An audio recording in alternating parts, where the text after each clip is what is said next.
Halo sahabat Fiksi Channel, semoga sahabat sekalian selalu sehat walafiat, barokah rezeki dan hidupnya, amin. Pada kesempatan kali ini Fiksi Channel akan membawakan kisah novel yang apik, romantis serta dramatis tis-tis dengan judul Pedang Asmara, karya Maharaman S. Koping Ho. Jangan lupa ya, subscribe, komen dan like-nya, terima kasih. Oke, tanpa berlama-lama lagi kita langsung ceritanya. Sedot.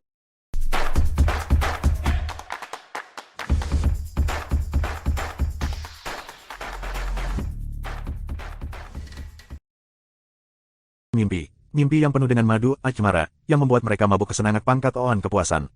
Setelah mempermainkan mereka itu sepuas hatinya, Tiongsin lalu bangkit dan mengenakan kembali pakaiannya, tersenyum puas dan penuh ejekan, dan dia berkata, "Kita melakukan ini bersama dengan sukarela. Oleh karena itu, aku percaya bahwa kalian tidak akan membocorkan rahasia yang hanya akan mendatangkan aib kepada kalian sebagai perawan-perawan terhormat, dan kuharap kalian tidak akan mengganggu kalau besok kami menghadap Pangeran Pangsun."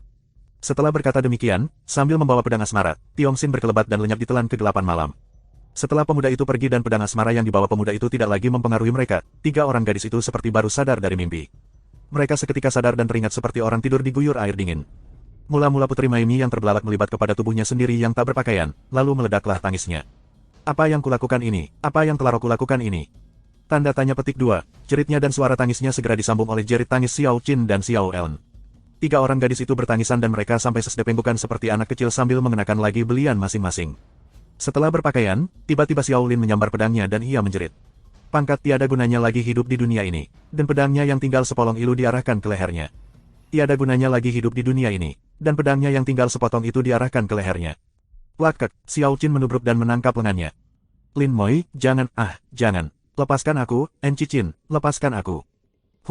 Lebih baik aku mati saja. Adikku, jangan, jangan kau nekat begitu Lin Moi." Xiao Qin merampas pedang dan menggeluti adiknya sambil menangis. Akhirnya Xia Julin tidak meronta lagi dan balas merangkul kakaknya sambil menangis. Kembali mereka bertangis tagis. Putri Maimi yang lebih dahus pangkat Astris dapat menguasai dirinya. "Jahanam keparat, dia, iblis jahat. Tentu dia telah menggunakan ilmu sihir terhadap kita.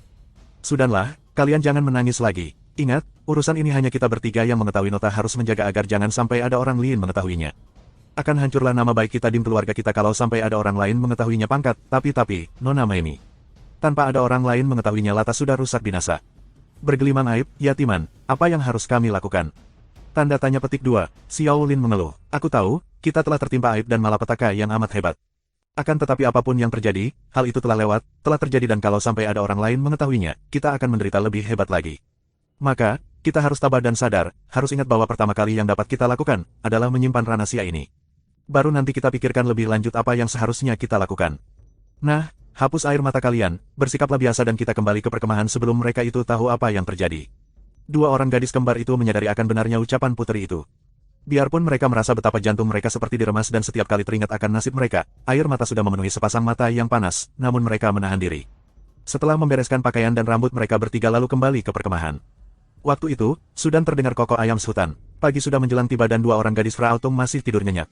Bukan salah merek karen pangkat, memang hawa udara dingin sekali dan tanpa digugah Astris sukar bagi orang yang sudah tidur pulas dapat bangun sendiri sebelum malam lewat. Setelah sinar, matahari mengusir kabut pagi, barulah dua orang gadis itu bangun. Pangkat merata terkejut sekali melihat bahwa malam telah ewaf dan dengan khawatir mereka melihat betapa Putri Maimi telah bangun dan telah menghadapi api Cenikbun bersama Xiao Chem dan Xiao Lin untuk mencap kehangatan karena udara pagi itu juga masih amat dingin.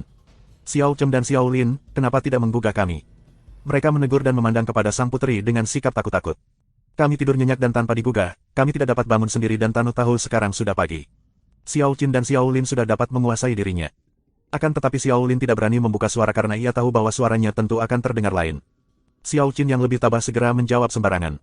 "Tidak mengapa, kami lebih enak dekat api unggun dan kami tidak mengantuk." Putri Maimi juga bersikap tenang, bahkan suaranya tidak membuka rahasia keadaan hatinya ketika ia berkata tenang. "Sudahlah, lebih baik kalian cepat bongkar tenda dan membuat persiapan karena kita akan segera berangkat pulang. Karena Xiao Qin dan Xiao Lin sudah berjaga semalam, biarkan mereka beristirahat dan kalian yang bekerja." Dua orang gadis Liao Tung itu girang bahwa nona mereka tidak memarahi mereka, dan dengan gembira mereka lalu melakukan pekerjaan membongkar tenda yang cukup berat itu. Tenda dibongkar gulung dan dimuatkan pada kuda mereka dan dua orang gadis itu lalu mempersiapkan 5 ekor kuda mereka. Setelah semua selesai, mereka berlima pun penunggang kuda masing-masing meninggalkan tempe dev itu. Putri Maimi dan dua orang gadis kembar itu membiarkan dua orang gadis Liao Tung melarikan kuda CBO Vepan agar tidak melihat keadaan mereka bertiga harus menahan derita badan dan batin akibat peristiwa terkutuk semalam. Putri Maimi adalah seorang gadis yang tabah dan tenang di samping ia juga cerdik. Bagi gadis lain, malapetaka yang menimpa dirinya malam itu tentu akan menghancurkan segalanya. Namun, ia tidak mau tenggelam dalam kedukaan. Ia memutar pikirannya dan mencari akal bagaimana ia harus bertindak demi mengatasi masalah rumit yang telah menimpa dirinya. Ia tidak sudi minta pertanggungan jawab Bu Tiongsin. Tidak, ia tidak sudi menjadi istri seorang pemuda seperti itu. Pemuda yang sama sekali tidak mengenal susila, yang memperlakukan 3 orang perawan seperti benda-benda permainan belaka, sebagai pemuas nafsunya. Ia tidak dapat menduga ilmu apa yang dipergunakan pemuda itu sehingga ia sendiri dan 2 orang gadis kembar itu demikian mudah menyerahkan diri, bahkan demikian tidak tahu malu, seolah-olah mengeroyok pemuda itu dengan limpahan nafsu cinta mereka, akan tetapi yang jelas baginya bahwa pemuda itu bukan orang baik-baik. Dan ia tidak sudi menjadi istrinya. Ia harus mengambil jalan lain untuk membalas dendam. Lalu ia teringat kepada Yuci. Memang sejak pemuda Mongol itu memperlihatkan kehebatannya dalam ilmu memanah, hatinya sudah tertarik sekali. Ia harus dapangkat menjadi istri Yuci, pemuda jagoan Mongol itu. Dan kepik melalui Yuci ia mengharapkan agar dapat efek balas dendamnya terhadap Tiongsin. Gadis ini MDCP mengatur siasat yang halus. Begitu tiba di rumah orang tuanya, Maemi menghadap ayahnya dengan sikap B pangkat X pangkat Mengga. Sang ayah sama sekali tidak menaruh curiga. Pangeran Pangsun amat mencinta putrinya. Biarpun putrinya pergi sampai bermalam, dan tadi dia sudah pangkat up menegurnya. Begitu melihat gadis itu muncul, semua kata-kata kemarahan tertelan kembali dan dia menya pangkat M pangkat putrinya itu dengan senyum gembira. Hai, kemana saja engkau pergi? Aku sampai merasa khawatir karena engkau semalam tidak pulang. Hanya itulah tegurannya yang sama sekali bukan merupakan teguran kemarahan. Dengan manja Maemi lalu menghampiri ayahnya dan merangkul pundak ayahnya. Maaf, ayah, kami kemalaman dan terpaksa mendirikan tenda untuk melewatkan malam. Kami mendapatkan seekor rusa muda dan semalam kami makan daging rusa, enak sekali. Datang-datang hanya pamer makanan enak, kenapa tidak sebagian kau bawa pulang? Tegur ibunya. Maemi merangkul ibunya sambil tertawa. Ayah dan ibu, tadinya memang sebagian daging panggang itu akan kami bawa pulang. Akan tetapi semalam kami mendapatkan 2 orang tamu dan terpaksa kami ajak mereka makan bersama sehingga daging itu habis sama sekali. Ada 2 orang tamu ikut makan malam dengan kalian berlima? Tanya Pangeran Pangsun sambil mengerutkan alisnya dan memandang putrinya dengan sinar mata tajam. Siapakah mereka? Di sini Maemi mulai bersiasat. Kapangkat cia pipinya menjadi kemerahan, dan ini bukan karena pandainya ia bersandiwara. Ia mengingat peristiwa semalam dan otomatis kedua pipinya menjadi merah sekali. Hal ini ia pergunakan untuk mengatfel siasatnya. Tentu ayah tidak akan dapat menduga siapa pangkat-pangkat mereka. Mereka adalah orang-orang penting sekau. Siang hari ini pun akan menghadap ayah. Siapakah mereka? Engkau membuat aku menjadi ingin tahu sekali. Maemi, katakan, siapa mereka? Mereka adalah 2 orang yang gagah perkasa, yang seorang adalah orang Han nama keturunannya Bu dan dia ahli bermain pedang sehingga ketika kami mengujinya, Xiao Qin dan Xiao Lin yang mengeroyoknya dengan pedang di tangan dia kalahkan dengan sebatang ranting saja. Akan tetapi orang kedua amat hebat, ayah. Dia begitu gagah perkasa. Dia seorang pemuda Mongol, seorang Mongol. Pangeran Pangsun berseru kaget. Dia tidak membenci orang Mongol, akan tetapi khawatir karena pada waktu itu, orang Mongol menjagoi di seluruh gurun Gobi, bahkan dia menganggap orang Mongol sebagai ancaman bagi Liao Tung. Dia bukan orang Mongol biasa, ayah. Dia hebat, bayangkan saja. Sekali melepaskan 2 batang anak panah, dia menjatuhkan 2 ekor burung yang tepat tertusuk pada leher dan pada sayapnya. Apakah karena mereka itu orang-orang pandai lalu kalian gadis-gadis ini mengundangnya makan malam bersama? Pangeran Pangsun tidak terlalu menyalahkan kalau putrinya makan bersama tamu Perto yang baru dikenalnya, akan tetapi tanpa alasan yang kuat tentu saja dia merasa tidak puas. Bukan hanya karena kegagahan mereka, ayah, melainkan karena mereka itu hari ini akan menjadi tamu ayah, tamu agung. Mereka adalah utusan Genghis Khan. Pangeran Pangsun benar-benar terkejut bukan main. Kau hilang mereka hendak datang berkunjung. Apakah mereka membawa pasukan besar? Dia khawatir El pangkat alap kalau pasukan Mongol itu akan melakukan serangan. Tidak, sama sekali tidak, ayah. Jangan khawatir, mereka itu beriktikat baik. Mereka hanya membawa pasukan sebanyak puluhan orang untuk membawa barang-barang hadiah dan mengawal 2 orang utusan itu. Mereka diutus untuk menghadap ayah, karena Genghis Khan bermaksud mengajak ayah untuk bersahabat. Dia mengirim barang-barang hadiah dan 2 orang utusan itu hebat sekali, ayah. Terutama perwira Mongol yang muda itu, namanya Yuci. Menyebut nama ini, Maemi memasang gaya tersipu-sipu dan tersenyum sambil melirik ibunya. Tentu saja ayah dan ibunya itu dapat mengerti isyarat ini dan mereka pun saling pandang dengan penuh arti. Putri mereka pun agaknya tertarik dan jatuh cinta kepada pemuda Mongol yang menjadi utusan Genghis Khan dan bernama Yuci itu. Tentu saja, sebagai utusan Genghis Khan, Yuci pantas untuk menjadi suami Maemi. Apalagi Pangeran Pangsun sudah pernah mendengar nama Yuci yang cukup terkenal itu sebagai putra Panglima Besar CP Noyon orang kepercayaan Genghis Khan. Hanya, dia sendiri belum pernah melihat bagaimana wajah orang muda itu. Sama sekali ayah dan ibu ini tidak tahu bahwa biarpun di dalam lubuk hatinya ia telah tertarik kepada Yuci sejak pertemuan pertama, namun sekali ini semua sikapul itu adalah permainan sandiwara. Ia bersikap demikian pangkat agar jelas bagi ayah ibunya bahwa ia ingin dijodoh VTM dengan Yuci. Dan semua ini karena siasatnya untuk sok membalas dendam kepada Tiongsin lewat Yuci. Setelah bercerita tentang pertemuannya dengan 2 orang utusan Genghis Khan pangkat Emi cepat lari ke kamarnya, membiarkan ayah dan abunya mengambil kesimpulan sendiri tentang sikapnya itu. Dan memang, seperti telah diharapkannya, pangkat I dan ibunya saling pandang sambil tersenyum ketika putri mereka lari ke kamar. Sudah berulang kali pangkat Aveni dilamar orang, akan tetapi gadis itu selalu menguap, padahal usianya sudah 18 tahun. Dan mereka selalu merasa khawatir kalau putri mereka itu berkeliaran memburu binatang sampai jauh. Agaknya anak kita sudah menjatuhkan pilihan hatinya, kata Pangeran Pangsun sambil mengelus jenggotnya.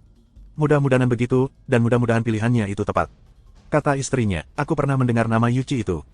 Ayahnya, Chepe Noyon, adalah seorang yang berkedudukan tinggi dalam kerajaan Mongol yang dibangun oleh Genghis Khan. Kelak Yuci itu tentu akan menjadi orang besar. Kita sama lihat saja nanti kalau dia sudah menghadap, kalau memang dia seorang pemuda yang baik, apa salahnya putri kita berjodoh dengan seorang panglima Mongol. Tidak lama kemudian, para penjaga datang melapor bahwa dari Mongol datang 2 orang utusan dengan pasukan pengawalnya, membawa barang-barang hadiah dari Genghis Khan dan 2 orang utusan itu mohon menghadap Pangeran Pangsun. Pangeran Pangsun memang sudah melakukan persiapan sejak diberi tahu putrinya.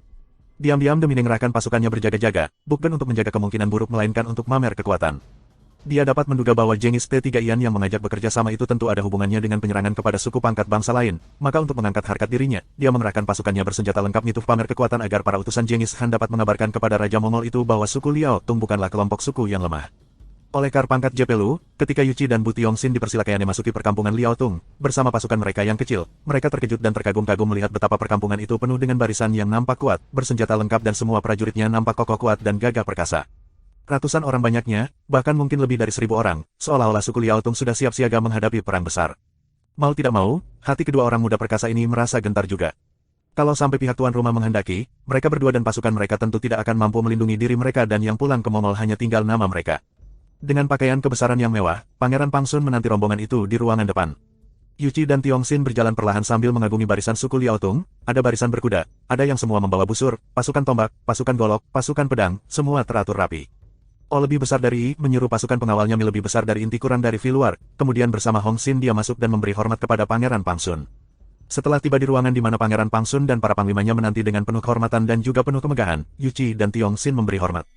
Yuci sebagai kepala rombongan yang sudah berpengalaman memimpin rombongannya.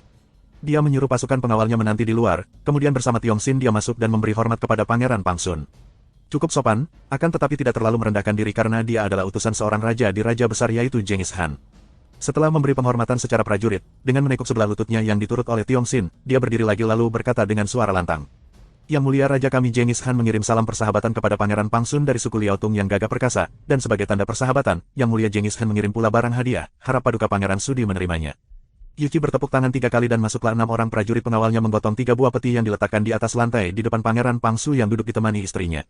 Putri Mayumi tidak menangkapkan diri karena ia khawatir kalau tidak akan mampu menahan perasaannya kalau melihat pemuda yang telah menghancurkan kebahagiaannya, yaitu Bu TKML Xin. Juga Xiao Qin dan Xiao Lin tidak nampak pangkat kedua istana pangeran tadi. Mereka menyembunyikan diri dalam rumah orang tua mereka. Ketika 3 buah peti dibuka, para panglima pembantu Pangeran Pang Pangkat Sun mengeluarkan seruan tertahan karena kagum melihat isi 3 buah peti itu. Emas permata, sutra halus, bulu biruang putih, dupa-dupa harum. Barang-barang yang amat langka dan amat berharga. Tentu saja Pangeran Pangsun merasa girang, akan tetapi dia tidak memperlihatkan kegirangan hatinya dan memerintahkan pengawal-pengawalnya untuk membawa 3 peti itu ke dalam, diikuti oleh istrinya yang akan mengawasi dan juga akan mengagumi barang-barang itu. Kami berterima kasih atas kebaikan hati Genghis Khan, salamnya kami terima dan sebaliknya kami menyampaikan hormat dan salam kepada Raja Besar di utara itu. Sekarang, harap sampaikan pesan apa saja yang dikirimkan Genghis Khan kepada kami. Untuk itu, kami persilakan Ananda utusan berdua untuk bicara di ruangan dalam. Kini mereka bicara bertiga saja karena Pangeran Pangsun tidak menghendaki para panglimanya mendengarkan. Kelak dia yang akan menceritakan kepada mereka. Setelah Yuci dan Tiongsin dipersilakan duduk dan anggur dan sekedar makanan kering dihidangkan, Pangeran Pangsun lalu menyuruh semua pengawal dan pelayan untuk keluar dari ruangan dan dia lalu minta Zhou dan pada Yuci untuk menyampaikan pesan Genghis Khan ke Pak Ahlia. Dengan terus terang Yuci menceriti kauc pangkat keadaan kerajaan di utara yang dipimpin Genghis Khan. Betapa luruh suku di utara telah berhandu, GJ Viwa Panji Genghis Khan dan semua kelompok suku telah bersatu. Sudah tiba masanya menurut Raja Besar kami untuk menyerang kerajaan Qi Feng di selatan tembok besar. Mengingat bahwa Ijaduka memimpin suku Liao Tung yang juga dimusuhi oleh kerajaan Qin maka raja kami menganggap Papkan pangkat sebagai rekan dan sekutu. Maka, raja kami mengutus kami untuk menghadap Paduka dan menawarkan pangkat erja sama untuk menyerbu kerajaan Qin. Untuk ia, Imastris kami menitipkan surat untuk Paduka. Yuci lalu menyemukan surat Genghis Khan kepada Pangsun. Diam-diam Pangsun sejak tadi memerhatikan Yuci dan dia merasa girang sekali. Pemuda ini memang hebat, dan putrinya tidak salah pilih. Diterimanya surat itu dan dibacanya dengan sikap hormat. Di dalam surat itu Genghis Khan mengajak dia untuk bersama-sama menyerang kerajaan Qin dan Genghis Khan berjanji bahwa kalau gerakan mereka berhasil, kalau kerajaan Qin dapat mereka tundukkan, Genghis Khan menjanjikan kedudukan tinggi kepada para pimpinan Liao Tung, akan diangkatnya mereka itu menjadi raja-raja muda di daerah Katai atau kerajaan Qin. Tentu saja Pangeran Pangsun merasa girang sekali. Memang beberapa kali pasukannya diserang oleh pasukan Qin dan beberapa kali dia menderita kekalahan. Kalau dia hendak membalas sendiri, dia merasa kurang kuat. Kini Genghis Khan menawarkan kerjasama dengan janji-janji yang muluk, tentu saja diterimanya dengan senang hati. Genghis Khan bahkan menjanjikan pembagian separuh dari harta kekayaan yang akan mereka rampas dari kerajaan Qin kalau kerajaan itu dapat mereka taklukkan. Dengan hati gembira sekali Pangeran Pangsun menerima uluran tangan Genghis Khan. Jika kami merasa terhormat sekali mendapatkan Cap dan Maya dan Genghis Khan dan kami akan mempersiapkan Dijol untuk membantunya kalau saatnya tiba dia hendak menyerbu ke selatan. Kami memang menanti kesempatan untuk membalas kerajaan Qin dan kami menerima ajakan Genghis Khan untuk bekerja sama itu dengan senang hati. Sampaikan hormat kami kepada beliau dan pangkat TNI akan mempersiapkan sedikitnya 2.000 orang prajurit untuk membantunya. Beritahukan saja kepada kami Wau saat penyerbuan itu telah tiba. Tentu saja Yuchi dan Tiongsin merasa girang sekali bahwa ras menerka telah berhasil dengan baik sekali. Diam-diam Yuchi berterima kasih kepada Putri Maimi karena dia merasa yakin bahwa tentu putri itu telah lebih dahulu memberitahukan orang tuanya akan keadaan dirinya maka kini dia dan Tiongsin menerima penyambutan yang menyenangkan. Sebaliknya, Tiongsin juga girang, hanya dengan alasan lain, yaitu bahwa baiknya penyambutan Pangeran Pangsun itu jelas membuktikan bahwa Putri Maimi dan dua orang gadis kembar itu tidak membuka rahasia yang telah terjadi semalam. Pangeran Pangsun menyambut dua orang utusan Genghis Khan itu dengan perjamuan pesta yang dihadiri oleh para panglimanya. Dalam kesempatan ini, Pangeran Pangsun mengumumkan tentang persekutuan antara dia dan Genghis Khan dan hal ini disambut oleh para panglimanya dengan gembira. Pasukan Liao Tung merupakan pasukan yang suka berperang, akan tetapi mereka pun tahu akan kekuatan besar yang berada di utara, juga kekuatan kerajaan Qin di selatan. Mereka beberapa kali mengalami kekalahan dari kerajaan Qin. Kalau sekarang pasukan Genghis Khan bersekutu dengan mereka dan bersama-sama menggempur kerajaan Tejej, mereka mendapatkan kesempatan untuk membalas dendam. Selesai perjamuan makan, dua tanda merek terdaftar kerang satu tamu agung itu dipersilakan istirahat di kamar Yap istimewa. Dalam kesempatan ini, Pangeran Pangsun mengundang Yuchi pribadi untuk datang berkenalan dengan keluarganya.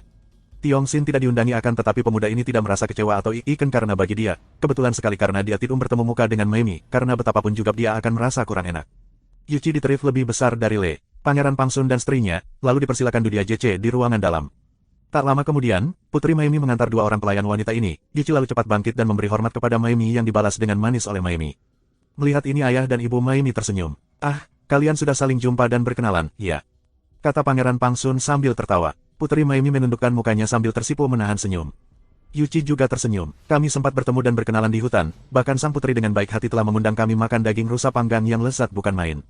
Saudara Yuchi terlalu memuji, panggang daging rusa jut kurang bumbu dan keras.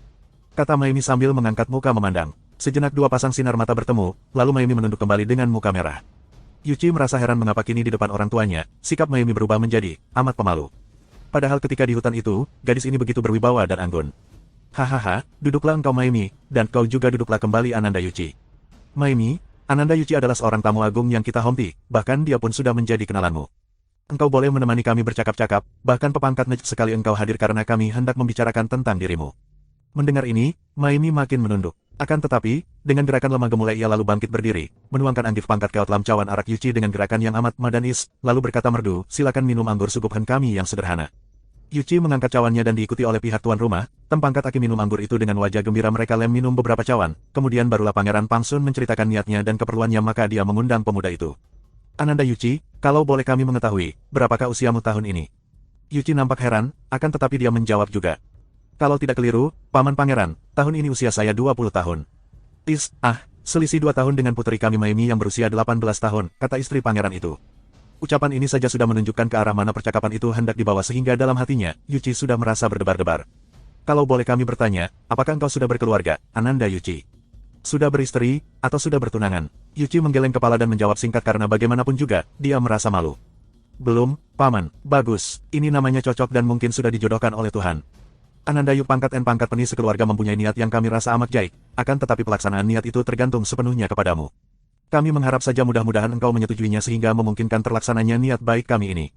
Dengan jantung berdebar Yuchi sudah menduga apa yang dimaksudkan Tuan Em jadi satu, akan tetapi karena pangeran itu berhenti bicara, Om lalu bertanya dengan suara agak gemetar. Niat baik apakah itu, Paman?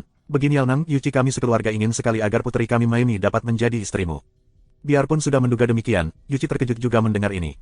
Dia mengangkat muka dan tanpa disadarinya, dia memandang ke arah Putri Maimi yang kebetulan juga mengangkat muka memandang kepadanya. Wajah putri itu nampak kemerahan dan cantik jelita, manis bukan main. Sejenak sinar mata mereka bertemu dan bertaut, akan tetapi kini Putri Maimi bukan hanya menunduk, melainkan juga tersenyum, mengerling lalu bangkit dan melarikan diri meninggalkan ruangan itu, kembali ke kamarnya. Melihat ini, ayah dan ibu putri itu tertawa, dan Yuchi juga tersenyum malu-malu. Untuk suku Mongol, soal pinang meminang ini adalah urusan keluarga pria. Akan tetapi ada beberapa suku yang mempunyai kebiasaan sebaliknya, pihak keluarga wanita yang meminang, dan ada pula yang nak itu dimiliki keduanya. Agaknya suku Liao Tung sudah biasa dengan adanya keluarga wanita yang meminang. Memang Yuchi sudah tertarik sekali dan jatuh cinta kepada Maimi, maka uluran tangan ini tentu saja membuat dia girang setengah mati. Bagaimanapun juga, dia putra seorang panglima dan dia harus nafeng ingat akan kedudukan ayahnya. Asteris, bagaimana, Ananda Yuchi? Setujukah engkau dengan niat kami menjodohkan Mem dengan Ananda, Paman Pangeran? Rualit larga Paman itu sungguh merupakan anugerah besar bagi saya, merupakan penghormatan Bi dan Rafuan tentu saja saya pribadi menerimanya dengan hati dan tangan terbuka, bahkan dengan rasa tenfemeka kasih yang mendalam. Akan tetapi, bagaimanapun juga, yang menentukan adalah ayah saya.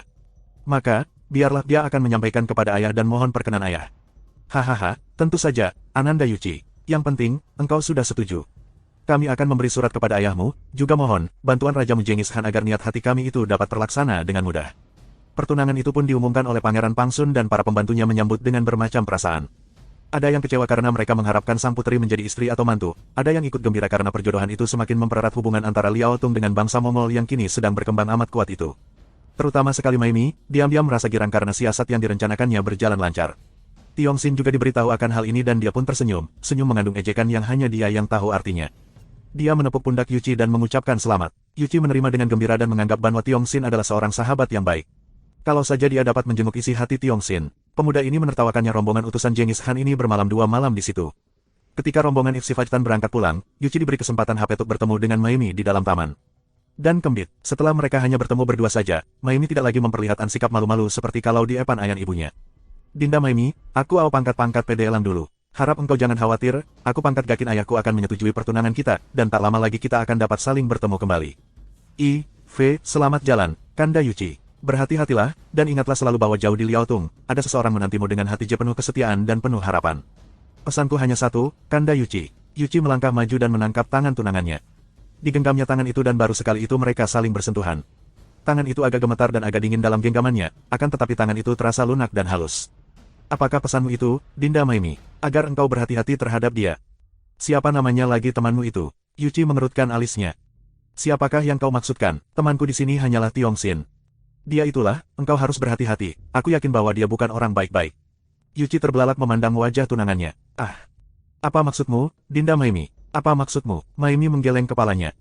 Entahlah, akan tetapi aku mempunyai perasaan kuat bahwa dia itu bukan orang baik-baik. Mungkin dari pandang matanya Sri bicaranya, dari sikapnya. Akan tapi bagaimanapun juga, aku mempunyai keyakinan dia itu bukan Asteris Elgianusia baik-baik, maka hatiku khawatir sekali engkau demikian dekat dengannya, berhati-hatilah. Yuchi terkejut melihat betapa Maimi tiba-tiba saja terisak menangis. Dia cepat memeluk gadis itu dan Maimi menyandarkan dahi pangkat Faif dada tunangannya. Mudah saja ia melaksanakan kesawe pangkat A ini, karena tiap kali teringat kepada Tiongsin. Dan malapetaka itu, mudah saja air matanya bercucuran. Ia harus menanamkan kecurigaan dalam hati Yubi kalau kecurigaan dan prasangka buruk itu sudah tumbuh, kelak akan mudah sekali untuk membalas dendam kepada Tiongsin melalui Yuchi. Setelah tangis gadis itu mereda, Yuchi mengelus rambutnya yang halus dan berkata lembut, "Sudahlah, Dinda Maimi, jangan engkau khawatir. Aku akan menjaga diri baik-baik dan aku akan memerhatikan dia. Kalau benar dia itu jahat seperti yang kau kira, tentu aku tidak akan tinggal diam saja. Ingat, dia baru aja menghambakan diri kepada raja kami dan memang perlu diawasi." Berangkatlah rombongan utusan Genghis Khan itu, diantar sampai ke pintu gerbang oleh rombongan Pangeran Pangsun. Dua orang muda itu, Yuchi dan Tiongsin, menunggang kuda dengan gagahnya, dikagumi semua orang, dan ketika tiba di pintu gerbang, mereka melambaikan tangan dan membalapkan kuda mereka keluar dari perkampungan Liao Tung. Biarpun sikap Yuchi masih biasa terhadap Tiongsin, namun usaha Maimi berhasil. Gadis ini telah menanamkan kecurigaan dan prasangka buruk dalam hati Yuchi terhadap kawannya ini dan diam-diam dia selalu waspada memperhatikan tingkah laku dan gerak-gerik Tiongsin. Kurang lebih 5 li jauhnya merem, meninggalkan perkampungan Liao Tung ketika tiba Chief Tifter ada 3 orang penunggang kuda muncul dari kiri dan menghadang rombongan itu. Yuchi yang melihat, ini segera mengenal bahwa 2 di antara mereka adalah 2 orang gadis hanya pernah dijumpainya ketika dia dan Tiongsin makan malam bersama putri Maimi El pangkat Vereka malah Xiao Qin dan Xiao Lin. Dan seorang lagi adalah seorang laki-laki setengah tua, berusia 40 tahun lebih. "Hei, bukankah kalian nona kembar Xiao Qin dan Xiao Lin pangkat-pangkat putri Maimi mengutus kalian untuk menemui aku?" Tanyanya dengan gembira karena dia mengira bahwa 2 orang gadis pengikut putri Maimi ini tentu datang membawa berita dari tunangannya. Akan tetapi, dengan wajah muram dan sikap dingin 2 orang gadis kembar itu menggeleng kepala mereka dan pandang mata mereka ditujukan kepada Tiongsin yang memajukan kudanya di samping Yuchi. "Tidak, saudara Yuchi," kata Xiao Qin. "Kami datang dengan urusan pribadi." Kini pria setengah tua tadi maju memberi hormat kepada Yuchi. Pemuda ini teringat bahwa laki-laki bangsa Han yang berpakaian seperti orang Liao Tung itu pernah diperkenalkan kepadanya oleh Pangeran Pangsun sebagai seorang di antara para panglimanya. "Harap maafkan, Panglima Yuchi. Kami bertiga tidak mempunyai urusan apapun denganmu atau rombonganmu, melainkan kami mempunyai urusan pribadi dengan Bu Tiongsin." "Bu Tiongsin, kalau engkau laki-laki dan bukan pengecut hina, mari kita bicara di sana." Berkata demikian, pria itu bersama 2 orang gadis sudah melarikan kuda agak menjauhi Yuchi, namun masih nampak dan situ. Yuchi mengerutkan alisnya memandang kepada Tiongsin, dan Tiongsin tersenyum. "Asteris, hendak kulihat apa yang akan mereka bicarakan." Katanya dan dia pun melarikan kuda mengejar mereka bertiga itu. Yuchi lalu membe% Amiya kepada rombongannya untuk turun dari kuda dan beristirahat sambil menanti apa yang akan terjadi di pangkat entan pangkat 4 orang di depan itu. Akan tetapi dia teringat akan nasihat Mayumi agar dia berhati-hati terhadap Tiong Sirf, maka diam-diam dia mempersiapkan busurnya. Ba dan Ha memberi isyarat kepada 6 orang pemanah yang sepandai untuk siap menanti perintahnya. Sementara itu, kini Tiong Xin sudah berhadapan dengan 3 orang itu. Melihat betapa 3 orang itu sudah melompat turun dari atas kuda, Tiong Xin juga turun dari atas kudanya dan membiarkan kudanya makan rumput di bawah pohon. Dia marah sekali karena ditantang, dikatakan bahwa kalau dia tidak mau bicara di tempat ini, dia dianggap bukan laki-laki dan seorang pengecut. Berani benar orang itu mengatakan demikian. Kalian ini mau apa? Katanya dengan senyum mengejek ketika melihat 2 orang gadis kembar itu memandang kepadanya dengan muka merah dan mata berkilat. Bu Tiong Xin, aku adalah ayah dari 2 orang puteriku ini. Engkau harus mempertanggungjawabkan perbuatanmu pada malam itu atas diri kedua puteri kembarku. Kata pria itu dengan mata mendelik karena dia marah sekali. Dia adalah ayah kandung Xiao Qin dan Xiao Lin. Ketika 2 orang gadis itu pulang, dia tidak melihat suatu keganjilan karena memang 2 orang gadis itu tidak mau membuka rahasia yang hanya akan mendatangkan aib pada diri mereka, juga nama kehormatan keluarga ayahnya. Akan tetapi, ketika Xiao Qin dan Xiao Lin mendengar bahwa Mayumi telah ditunangkan dengan Yue, mereka menjadi panik. Puteri Mayumi telah memperjalan keluar, telah ditunangkan dengan Yuchi. Akan tetap bagaimana dengan mereka? Tadinya, mereka dapat menahan diri melihat bahwa ada teman senasib, yaitu nona majikan mereka. Kini mereka merasa ditinggalkan, maka mereka lalu menangis kepada ayah mereka, menitakan malapetaka yang menimpa diri mereka pada malam itu tanpa menceritakan tentang Puteri Mayumi. Tentu saja pangkat Wekan, yaitu ayah mereka, marah bukan main mendengar cerita kedua orang putrinya. Maka, dia lalu mengajak putri-putrinya untuk menghadang perjalanan pulang Tiong Xin untuk dimintai pertanggungjawaban. Ketika Tiong Xin masih berada di perkampungan, keluarga ini tidak berdaya. Mereka tentu saja tidak berani ribut-ribut karena hal itu akan mendatangkan aib pada diri mereka sendiri, juga ketika itu Tiong Xin merupakan tamu agung dari Pangeran Pangsun. Mendengar ucapan ayah dari 2 orang gadis kembar itu, Tiong Xin tersenyum mengejek. Mempertanggungjawabkan apa dan bagaimana? Tanyanya, memandang rendah. Tiong Xin, bentak Xiao Qin marah, engkau masih pura-pura bertanya lagi. Perbuatanmu yang kejam dan jahat terhadap kami. Xiao Qin tidak dapat melanjutkan karena ia sudah terisak. Bu Tiong Xin, kata Xiao Kan, mencoba untuk membujuk dan bersikap sabar. Engkau sudah menodai 2 orang putriku, sebagai seorang laki-laki engkau harus berani mempertanggungjawabkan perbuatanmu. Tanggung jawab yang bagaimana? Engkau harus mengajak mereka bersamamu, engkau harus menikahi mereka sebagai pangkat istrimu. Tiong Xin tertawa, pangkat Ha, lucu sekali, apa kesalahanku? Memang kami telah bermain cinta, akan tetapi aku tidak memaksa mereka. Engkau tanya saja kepada 2 orang putenmu itu, mereka tidak kupaksa, kami sama-sama frau dan bebas. Tidak pernah aku menjanjikan pertanggungjawaban seperti itu. Engkau, manusia iblis, engkau menggunakan ilmu setan untuk membuat kami lupa diri. Xiao Lin berseru marah, Bu Tiong Xin, tidak perlu banyak berbantahan. Engkau sudah menodai 2 orang anakku. Katakan, apakah engkau tidak mau mempertanggungjawabkan perbuatanmu itu? Engkau tidak mau memperistri mereka. Tiong Xin mengangkat muka dan hidungnya kembang kempis, sikapnya menghina sekali. Kalau aku tidak mau, habis kalian mau apa? Kalau engkau menolak, terpaksa kami akan mengadu nyawa denganmu. Bentak Xiao Kan dan mereka bertiga sudah mencabut pedang dengan sikap mengancam. Aku tidak sudi dan kalau kalian sudah bosan hidup, majulah. Kata Tiong Xin, sikapnya masih memandang rendah. Ayan dan 2 orang anaknya itu marah sekali. Mereka memang sudah mengambil keputusan bahwa kalau permintaan itu ditolak, mereka akan berusaha membunuh pemuda itu atau terbunuh olehnya. Maka, setelah yakin bahwa pemuda itu menolak, bahkan mengayalkan tidak sudi, mereka lalu menerjang dengan menyerang dengan pedang mereka. Akan tetapi, Tipeng Sem meloncat ke belakang lalu tangan kanannya bergerak. Nampak sinar menyilaukan mata ketika peda tanda merek terdaftar asmara tercabut, kemudian, nampak bulungan sinar pedang. Terdengar suara berdenting nyaring disusul fekran jeritan dan 3 batang pedang itu terbabat buntung lalu mereka bertiga roboh mandi darah. Yuchi yang mahaturi jauh, terkejut bukan main. Dia tidak dapat mendengar apa yang dibicarakan mereka, akan tetapi tadi dia lihat mereka bertiga mencabut pedang dan menyerang pangkat G pangkat In. Tidak disangkanya, Tiong Xin akan merobohkan mereka sedemikian cepatnya. Yuchi lalu memberi isyarat kepada 6 orang pembantunya. Dengan busur dan anak panah siap di tangan, Yuchi dan 6 orang pemanah itu berlari menghampiri tempat di mana Tiong Xin berdiri tegak dengan pedang di tangan memandang 3 orang yang telah dirobohkan itu. Xiao Kan dan 2 orang putrinya terluka parah pada tempat-tempat berbahaya.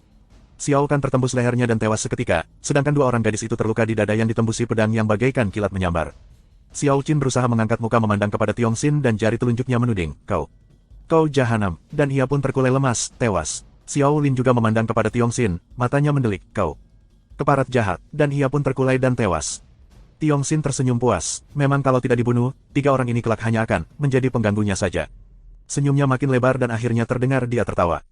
Hahaha. Bu Tiong Xin, betapapun tingginya Lim Pedai View, engkau tetedeng akan lebih cepat daripada meluncurnya anak panah dari busur kami. Tiong Xin terkejut, suara ketawanya terhenti seketika dan dia cepat membalikkan tubuhnya, pedangnya siap di tangan kanan, wajahnya beringas dan matanya mencorong seperti matahari mau mencium darah. Yuchi dan 6 orang pembantunya sudah menodongkan anak panah dari jarak yang aman. Bu Tiongxin, betapapun tingginya ilmu pedangmu, engkau tidak akan lebih cepat daripada meluncurnya anak panah dari busur kami. Hayo simpan pedangmu dan katakan apa yang telah terjadi, apa artinya perbuatanmu ini. Kata Yuci dengan suara penuh wibawa. Tiongxin sadar akan keadaannya.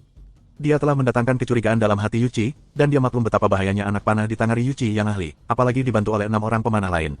Sebelum dia dapat banyak bergerak, tubuhnya sudah akan ditembusi anak-anak panah itu. Dia, mengangkat ipipan pedangnya dan tersenyum. Yuci, kenapa engkau menodongkan panah kepada sahabat dan rekan sendiri? Katanya sambil menyimpan pedangnya. Jangan main-main dengan anak panahmu yang lihai, simpanlah kembali anak panah dan busur kalian. Tidak, sebelum engkau jelaskan apa artinya perbuatanmu ini. 2 orang gadis itu adalah pengikut dan sahabat Putih Maimi, mengapa sekarang kau membunuh mereka? Kami sedang mengadakan persekutuan dengan pihak Liao Tung, akan tetapi engkau malah membunuh mereka bertiga ini, berarti engkau dapat menggagalkan tugas kita. Tiongxin menarik napas panjang. Ini urusan pribadi, Yuci, tidak ada hubungannya dengan tugas kita. Tidak peduli, sebelum engkau memberi penjelasan yang meyakinkan, terpaksa engkau kujadikan tawanan untuk kunadapkan kepada Sri Baginda. Yuci, Tiongxin berseru kaget, lalu menarik napas panjang. Baiklah kalau engkau menghendaki penjelasan, tak kusangka engkau seorang sahabat yang berprasangka buruk. Ketahuilah, bahwa ketika kita berada di Liao Tung, ketika suatu malam aku jalan-jalan, 2 orang gadis ini mendekatiku dan menyerahkan diri. Ini suatu perangkap dan aku tidak melihatnya. Setelah aku melayani mereka, kini mereka dan ayah mereka menunggu di sini dan mereka minta agar aku suka mengawini mereka. Coba, gila tidak, mereka yang menyerahkan diri, kiranya memang sudah mereka atur agar aku terjebak. Agaknya, melihat aku seorang utusan dari raja besar kita mereka itu ingin sekali menjadi istriku. Nah, itulah sesungguh pound sterling. Ang terjadi, aku tadi tentu saja menolak dan mereka memaksa, bahkan menyerangku. Engkau tentu melihat pangkat lay diri betapa mereka tadi yang menyerangku dan aku hendak membela diri. Yuci dapat menerima alasan itu. Memang, 2 orang gadis kembar itu kelihatan tertarik kepada Tiongxin, apalagi setelah mereka dikalahkan. Dan mungkiri juga mereka menggunakan perangkap seperti itu. Untuk mencapai tujuan, Pramitak orang tidak segar menggunakan segala cara. Dipangkat menurunkan busurnya dan memberi isyarat kepada orang-orangnya yang segera mundur. Baiklah, Tiongxin, aku percaya keteranganmu dan memang urasan itu adalah urusan pribadi. Akan tetapi lain kali, jangan engkau sembarangan dan mudah saja membunuh orang. Mereka adalah orang-orang Liao Tung, kalau sampai diketahui orang Liao Tung, tentu akan gagal tugas kita. Tiongxin menjura dengan sikap hormat, akan tetapi mulutnya tersenyum main-main. Baik, saudara Yuci, lain kali kalau hendak membunuh orang, aku minta izin dulu padamu. Urusan ini bisa menjadi besar sekali, dan engkau masih main-main seperti anak-anak. Yuci mengomel. Tiongxin bersikap serius, maklum bahwa kalau terlalu main-main dia bisa membahayakan diri sendiri. Maafkanlah, Yuci, kita sudahi saja urusan ini dan mari kita melanjutkan perjalanan. Tiongxin menghampiri kudanya. Nanti dulu, seru Yuci yang segera memanggil pasukannya dan dia memberi perintah kepada mereka. Kalian tidak boleh membicarakan hal yang telah terjadi di sini. Dan sekarang, kuburlah 3 orang tenai itu, bunuh 3 ekor kuda mereka dan kuburkan pula, Pepat. Dengan bekerja sama, pasukan itu melaksanakan perintah ini dengan cepat dan pangkat sebentar saja, 3 sosok mayat ini berikut kuda mereka telah terkubur rata dengan tanah. Sebentar saja, dalam waktu beberapa hari, tentu bekas kuburan itu akan ditumbuh di rumput. Tidak ada yang melihat semua Ivoifda Yuci baru merasa aman. Rombongan itu lalu melanjutkan perjalanan menuju ke utara. Akan tetapi, sama sekali keliru kalau Yuci dan Tiongxin mengira pangkat tua peristiwa itu tidak ada yang melihatnya. Ada seorang yang tadi bersembunyi menyaksikan semua itu. Walaupun dia melihat dari jauh, tidak mendengarkan percakapan mereka, namun dia melihat betapa Xiao Kan dan 2 orang putrinya terbunuh, lalu betapa mayat mereka dikubur berikut 3 ekor kuda mereka yang juga dibunuh. Orang ini adalah seorang mata-mata kepercayaan Putri Maimi yang segera bergegas pulang untuk memberi laporan kepada Putri Maimi. Putri Maimi memang mendengar dari Xiao Qin dan Xiao Lin bahwa mereka hendak memaksa Tiongxin mengawini mereka.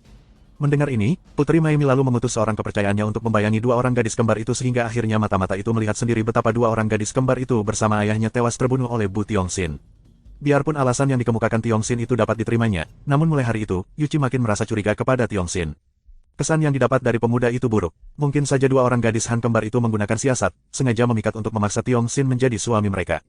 Dia tidak tahu benar karena menurut pendapatnya orang-orang J dan J pangkat mempunyai banyak akal bulus dan licik. Betapapun juga, perbuatan Tiongxin membunuh 2 orang gad pangkat yang semalam telah menjadi kekasihnya itu merupakan perbuatan yang kejam. Pemuda itu, biarpun nampaknya halus dan ramah, ternyata memiliki dasar watak kejam, malah dia percaya akan bisikan Maimi bahwa Tiongxin bukan orang baik-baik dan hal ini dicatatnya di dajamannya. Dia yang akan selalu mengawasi Tiongxin. Genghis Han ternyata merupakan seorang pemimpin yang amat pandai. Dia tidak tergesa-gesa dalam penyerbuannya ke selatan, melainkan telah direncanakan jauh hari sebelumnya. Dia menghubungi bukan saja suku bangsa Liao Tung, akan tetapi juga dengan semua kelompok dan suku yang tinggal di perbatasan dekat tembok besar, di sebelah luar maupun dalam. Genghis Han menyebar banyak mata-mata yang pandai sampai jauh ke sebelah selatan tembok besar. Setelah semua persiapan matang, barulah dia turun tangan. Pangeran Pangsun di Liao Tung diberi tugas untuk membantu penyerbuan ke daerah kerajaan Qin di selatan, bertugas pula menyelundup dan membukakan pintu-pintu gerbang tembok besar setelah membinasakan para prajurit penjaga dari kerajaan Qin. Setelah saat yang diperhitungkannya masak-masak tiba, Genghis Khan mulai dengan penyerbuannya. Pertama-tama dikirimkannya pasukan-pasukan pelopor yang terdiri dari 200 orang prajurit. Mereka ini merupakan prajurit-prajurit pilihan yang sanggup mengadakan operasi berdua-dua saja, berpencaran memasuki daerah musuh. Di belakang pasukan pelopor ini bergerak barisan, depan dari bala tentara Genghis Khan, terdiri dari tik pangkat 10.000 prajurit pilihan yang berkuda dengan kuda-kuda yang baik pula. Bahkan setiap orang prajurit membawa 2 ekor kuda sebagai cadangan. Pasukan yang merupakan pendobrak bagian depan ini dipimpin oleh 3 orang panglima yang gemblengan, yaitu Panglima Chepe Noyon yang gagah perkasa, juga Panglima Tua Munuli yang sudah memiliki banyak sekali pengalaman dalam perang dan seorang Panglima Mukyai Rasobutei yang berkobar semangatnya, cerdik dan pandai bersiasat pula. Sesudah barisan wepan ini, barulah bergerak barisan besar yang divitapin sendiri oleh Genghis Khan. Induk tentara ini melalui dataran tinggi yang tandus menimbulkan awan debu tinggi, bagaikan semut saja dengan jumlah mereka yang pound sterling kurang lebih 100.000 orang. Mereka terdiri dari orang-orang Mongol berbagai suku, namun yang terutama adalah orang Yaka Mongol yang telah lama mengabdi kepada Genghis Khan. Barisan inti ini mengadakan hubungan yang baik dan tidak pernah terputus dengan barisan depan yang dipimpin Chepe Noyon dan kawan-kawan. Genghis Khan sendiri memimpin sebagai intinya didampingi putra bungsunya yang bernama Tuli. Semua putri Genghis Khan sejak muda memang digembleng untuk menjadi seorang ahli perang. Genghis Khan sendiri dilindungi oleh barisan pengawal yang terdiri dari 1.000 orang prajurit. Pasukan pengawal ini tentu saja merupakan orang-orang pilihan dan mereka semua menunggang kuda hitam yang diperlengkapi dengan baju perang dari kulit. Demikianlah, bagaikan gelombang badai mengamuk, barisan itu memasuki tembok besar. Dengan amat mudah mereka masuk melewati pintu-pintu gerbang yang sudah dibuka oleh orang-orang Liao Tung dan Tapon Sterling Nirang pun prajurit Mongol tewas. Begitu mudahnya mereka melewati tembok besar yang dahulu oleh pangkat Iparam Caesar Selatan dibangun dengan mengorbankan jutaan nyawa manusia, dibangun dengan maksud membefdung ancaman dan utara. Ternyata kini, tembok pangkat Esar itu tidak ada gunanya sama sekali dan barisan Genghis Khan dapat melewatinya tanpa korban seorang Fulci prajurit. Setelah memasuki tembok, barisan Genghis Khan, lalu dibagi-bagi menjadi pasukan-pasukan Wang melakukan penyusupan ke daerah-daerah yang memang sudah ditentukan semula sesuai dengan rencana. Inilah hasil dari penyusupan banyak mata-mata sehingga mereka sudah mempelajari daerah mana yang lemah pertahanannya dan mana yang harus lebih dulu digempur. Bagian yang pertama dimasuki adalah Shanxi dan daerah Chili. Para pasukan penjaga garis depan dan kerajaan Qin tertimpa malapetaka hebat. Mereka adalah prajurit-prajurit penjaga tanpa kuda dan tempat penjagaan mereka terpencar-pencar. Terjadilah kontak pertama yang sama sekali tidak seimbang. Pasukan berkuda Genghis Khan melarikan kuda mereka secepat angin mengelilingi musuh sambil melepas anak panah dari atas kuda. Tentu saja pasukan infanteri musuh yang rapat itu tak dapat banyak berdaya dan berjatuhanlah banyak sekali korban antara mereka. Baru setelah terjadi kontak pertama itu, para pasukan penjaga menjadi panik dan mereka menyusun kekuatan untuk menghadapi penyerbuan musuh yang tiba-tiba itu. Ada pula yang segera mengirim berita ke selatan untuk minta bala bantuan ke markas besar pasukan penjaga di utara. Sementara itu, barisan penjaga yang ada mengadakan perlawanan mati-matian dan sia-sia. Mereka itu kalah segala-galanya, kalah semangat, kalah perlengkapan dan kalah nekat, juga kalah pengalaman dibandingkan dengan para prajurit Genghis Khan yang rata-rata adalah tukang-tukang berkelahi itu. Genghis Khan berterima kasih ke pangkat Emveta bangsa Liao Tung yang ternyata memegang janji dan mereka itu berjasa besar dalam pembukaan pintu pangkat M gerbang tembok besar sehingga memudahkan barisan besar Genghis Khan untuk masuk ke sebelah selat pangkat Mbo. Oleh karena itu, Genghis Khan mengutus Yuqi dan Tiongsin lagi untuk menyampaikan terima kasihnya kepada Pangeran Pangsun dan menjanjikan pangkat asteriska pangkat dudukan tinggi kalau kelak peperangan telah selesai dan berhasil baik. Dengan membawa sepasukan tentara, berangkatlah Yuqi dan Tiongsin memasuki perkampungan Liao Tung. Selain menyampaikan pesan Kaisar Besar Genghis Khan, juga Yuqi yang sudah menyampaikan surat Pangeran Pangsun kepada ayahnya mengenai ikatan perjodohan, kini membawa pula surat balasan ayahnya, Chepe Noyon yang sedang memimpin pasukan, yang menyatakan persetujuannya bahwa putranya, Yuqi, dijodohkan dengan Maimi, putri Pangeran Pangsun. Pertunangan itu boleh kalau tugas diresmikan dan pernikahannya menanti penyerbuan ke selatan sudah selesai. Kedatangan pasukan yang dipimpin Yuqi dan Tiongsin disambut meriah oleh orang-orang Liao Tung. Mereka bergembira ria karena kemenangan barisan Genghis Khan yang sudah mulai menyusup jauh ke selatan itu. Pasukan Liao Tung ada yang bergabung dan ikut menyerbu ke selatan, akan tetapi sebagian tinggal di perbatasan untuk menjaga daerah yang sudah dikuasai pasukan Genghis Khan. Pangeran Pangsun sendiri bersama istri dan putrinya keluar menyambut kunjungan Yuqi dengan gembira. Akan tetapi ketika mereka melihat Tiongsin, wajah mereka menunjukkan ketidaksenangan. Bahkan ketika Tiongsin memberi hormat, Pangeran Pangsun dan istrinya tidak mau membalas. Pangeran itu memvelati Yuqi dan berkata lirih, J1, Ananda Yuqi, kenapa dia 4 pit ikutan pula ke sini? Kami tidak mungkin dapat menerimanya. Yuqi terkejut oleh dengar ini dan dia pun berbisik, kenapa, Paman? Biarpun siulnya masih lirih agar tidak terdengar banyak orang, Pangepel itu menjawab dengan sinar mata marah ditujukan kepada Tiongsin. Dia telah membunuh pembantuku dan sahabatku Xiao Kan dan 2 orang putri kembarnya. Tentu saja Yuqi terkejut setengah mati mendengar bahwa rahasia itu tentu diketahui oleh calon mertuanya. Paman dan Bibi, juga engkau Dinda, Maimi, mari kita bicara di dalam. Aku dapat menjelaskan urusan itu. Baik, Ananda Yuqi. Akan tetapi ia tidak boleh masuk ke dalam rumah kami sebelum kami mendengar penjelasan yang memuaskan hati. Yuqi menjadi bingung, akan tetapi Tiongsin yang juga mendengarkan percakapan itu, tersenyum dan berkata, Yuqi, engkau masuklah dan biarkan aku menanti di luar saja bersama pasukan kita. Aku pun ingin melihat-lihat di sini. Oh Dewi Xo Budi. SO Jilid 17 tanpa banyak cakap lagi Yuchi Lakip mengikuti keluarga calon istrinya renasuk ke dalam gedung, sedangkan Tiong Xin tinggal di luar, bahkan Lahi Fir pangkat Ian J. Alan meninggalkan pasukan. Biarpun dia kelihatan tenang saja, namun di dalam hatinya dia amat pangkat Jim. Rahasia pembunuhan terhadap dua orang gadis kembar dan ayah mereka telah diketahui, dan hal itu berarti bahaya besar baginya. Kalau tuan rumah mengerahkan pasukan untuk menangkapnya atau membunuhnya, tentu Yuchi tidak akan melindunginya, dan pasukannya pun tidak akan mau bergerak membelanya tanpa perintah Yuchi. Dia seorang diri mana mungkin akan mampu menyelamatkan diri. Sementara itu, dengan jantung berdebar Yuchi masuk ke ruangan dalam bersama keluarga tunangannya. Diam-diam dia mengerjakan pikirannya, apa yang harus dia lakukan dalam menghadapi keadaan ini. Pembunuhan yang dilakukan Tiong Xin terhadap dua orang gadis kembar dan ayah mereka itu telah diketahui oleh Maimi dan orang tuanya. Setelah mereka duduk mengeliling meja dan semua pelayan disuruh keluar, hanya 4 orang di antara mereka, yaitu Maimi dan ayah ibunya, dan Yuchi, pemuda ini lalu berkata dengan lembut. Sebelum membicarakan urusan orang lain, sebaiknya kalau saya mulai dengan urusan kita lebih dulu.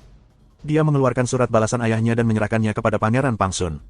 Surat itu berbunyi antara lain bahwa Panglima Cepenoyon menyetujui perjodohan antara putranya dan putri Pangeran Pangsun pangkat akan tetapi minta agar pelaksanaan pernikahannya dilakukan setelah perang selesai, atau setelah kerajaan Qin berhasil ditundukkan. Ayah berkata bahwa seorang pangkat-pangkat era jurid sejati selalu menaruh kepentingan pribadi nik pangkat tanda merek terdaftar OAWA kepentingan negara. Karena negara sedang perang, maka tidak sepatutnya kalau pernikahan alat sungkan sebelum perang selesai dengan kemenangan. Saya harap Paman dan Bibi, juga Dinda Maimi setuju dengan pendapat ayah ini. Pangeran Pangsun dan istrinya mengangguk. Kami menghargai pendapat ayahmu. Memang sebaiknya demikianlah. Melihat kekuatan bala tentara yang mulia Genghis Khan, SBA yakin bahwa dalam waktu dekat kerajaan Qin akan dapat ditundukkan. Dan sesudah itu, kita merayakan pernikahan kalian sekalian merayakan kemenangan kita bersama. Setelah menceritakan sedikit jalannya pertempuran di mana dia ikut juga memimpin pasukan, Yuchi lalu berkata. Nah, sekarang kita bicarakan tentang Bu Tiong Xin. Sudah aku katakan bahwa dia bukan manusia baik-baik, Maimi berkata dengan cemberut. Terbuktilah kini, dia membunuh dengan kejam 2 orang pembantuku dan juga ayah mereka. Padahal, Xiao Qin dan Xiao Lin itu adalah kakak beradik kembar yang seperti saudaraku sendiri. Jelas terkandung kemarahan dan sakit hati dalam ucapan puteri Maimi itu. Yuchi menarik napas panjang. Tiong Xin ternyata membuat gara-gara saja dan dialah yang merasa amat tidak enak terhadap tunangan dan orang tuanya. Juga peristiwa ini sungguh amat berbahaya, dapat merenggangkan hubungan yang sudah terjalin demikian baiknya antara bangsa Momol dan suku Liaotung. Aku merasa menyesal sekali datang terlambat dan tidak sempat mencegah terjadinya pembunuh 3 foot. Aku dan pasukanku juga terkejut dan memaksa Tiang Xin membuat pengakuan mengapa dia melakukan hal itu. Kalau dia tidak mau mengaku, aku akan menjadikannya tawanan untuk diadili oleh Sri Baginda sendiri. Dan dia membuat pengakuan. Maimi bertanya, agak cepat karena jantungnya Edward tegang, khawatir kalau Tiong Xin mengakui semuanya, bahwa bukan hanya Xiao Qin dan Sid Weslan yang menjadi korban, melainkan ia sendiri juga. Yuchi mengangguk. Terpaksa dia harus menceritakan sikap yang tidak patut dari kedua orang gadis itu, bukan sekali-kali untuk membela Tiong Xin, melainkan untuk membela diri mengapa dia membiarkan saja Tiong Xin dan tidak menentangnya. Dia menceritakan bahwa 2 orang gadis Han itu jatuh cinta kepadanya dan mereka menyerahkan diri kepada Tiong Xin. Setelah kami berangkat meninggalkan tempat ini, di tengah perjalanan, 2 orang gadis Han itu bersama ayah mereka menyusul dan mereka minta bicara sendiri dengan Tiong Xin.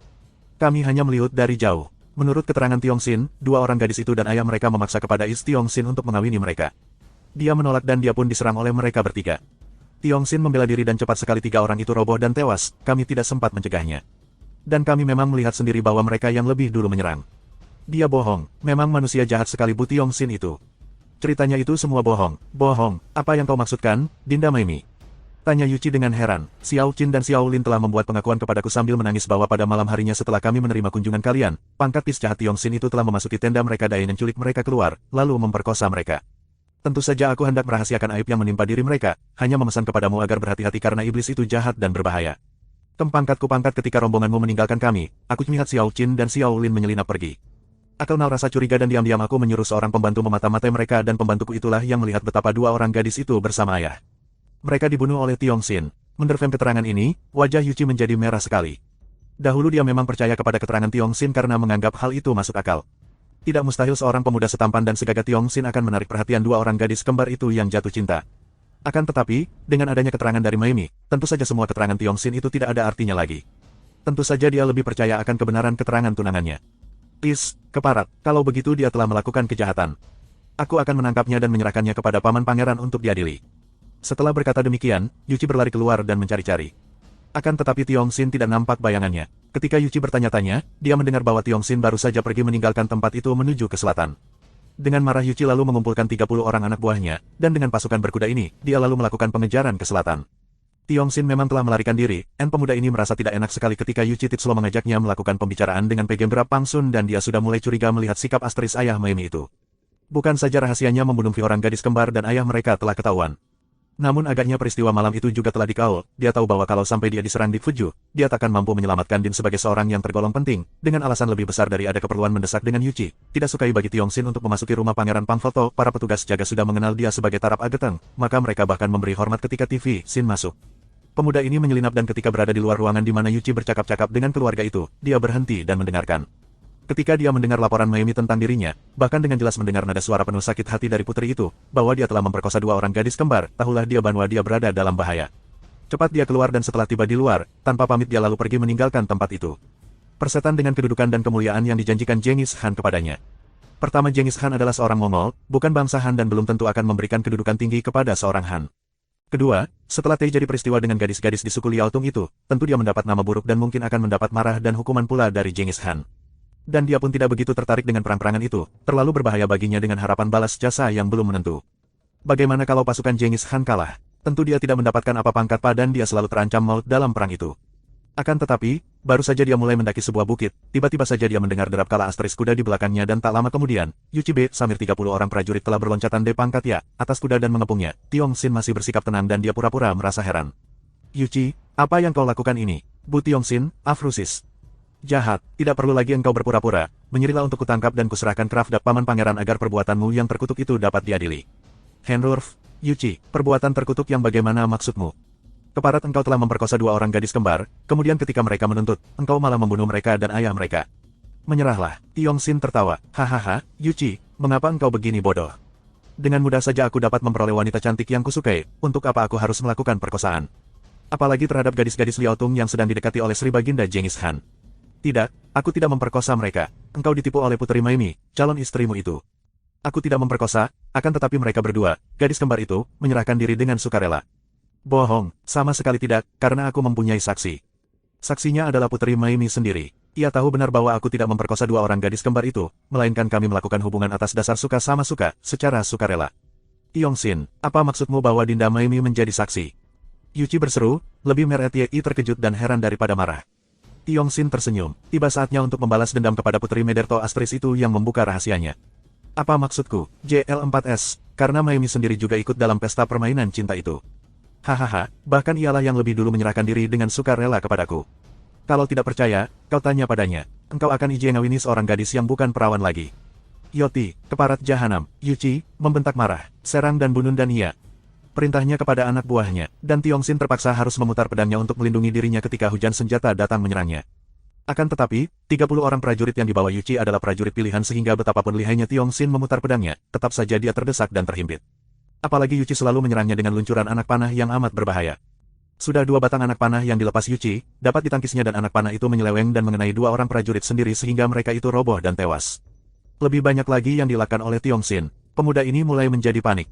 Sukar baginya untuk dapat membobolkan kepungan itu, apalagi dia tahu bahwa kalau dia melarikan diri tentu Yuchi dan pasukannya akan mengejar dan mempergunakan anak panah, dan hal ini akan berarti dia celaka. Pada saat itu, kembali para prajurit menerjangnya dari 4 penjuru.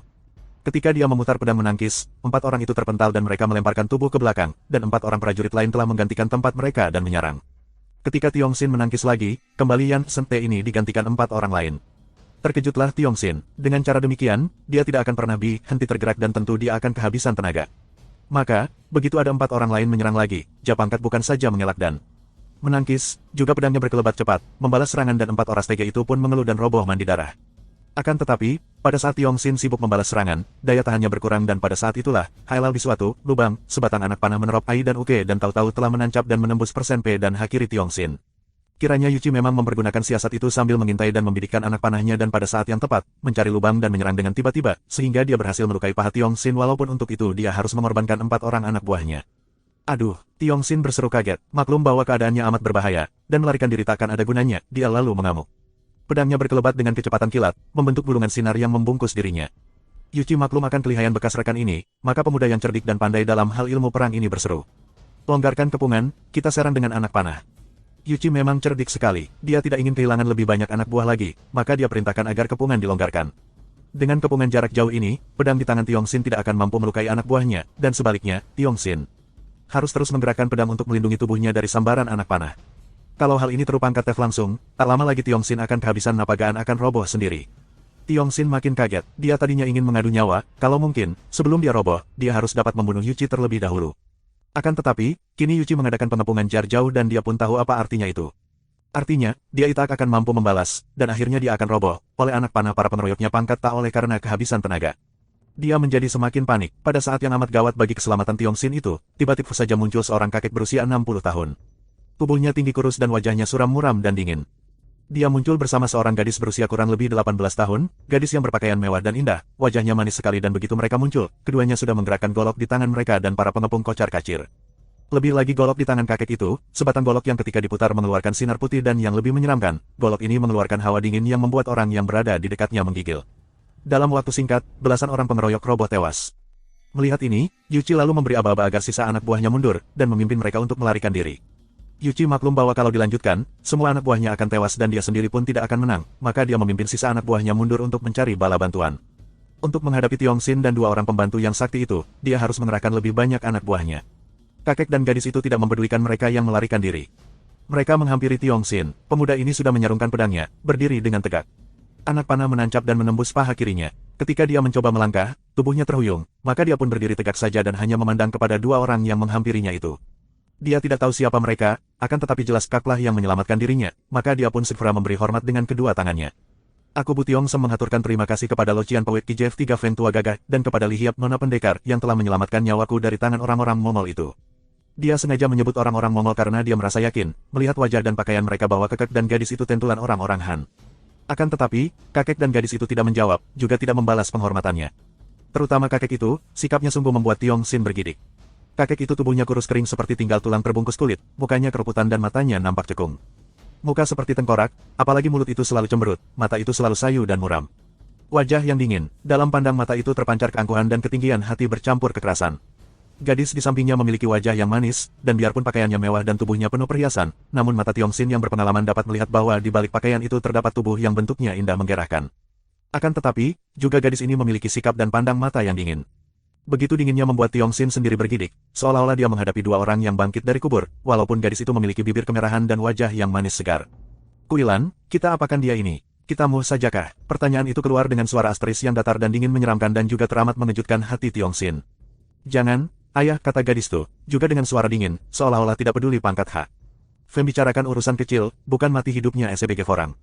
Kita sudah kepalang menolongnya, kenapa tidak membawanya pergi dan mengobati lukanya?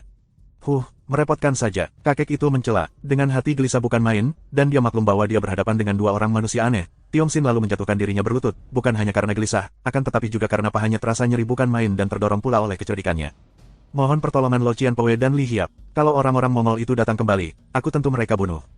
Aku tidak berdaya karena terluka. Kalau Jiwi kalian berdua sudi menolongku, aku Bu Tiongsin berjanji akan mentaati segala perintah Jiwi. Janji palsu. Kakek itu menggerutu. Kuilan, kita bunuh saja orang ini dan kita pergi. Tidak, ayah. Panggulo dia dan kita bawa pergi, siapa tahu kelak dia berguna bagi ayah. Jangan kepalang tanggung menolong, ayah. Hayolah. Biarpun dengan sikap tak senang, kakek itu lalu menggerakkan tangannya cepat sekali dan tahu-tahu Tiongsin merasa tubuhnya lemas karena tertotok dia terkejut bukan main. Akan tetapi di lain saat, tubuhnya telah dipanggul oleh kakek itu dan dibawa lari. Gada itu lari di sampingnya dan melihat cara kedua orang Itahari. Diam-diam Tiongsin merasa kagum.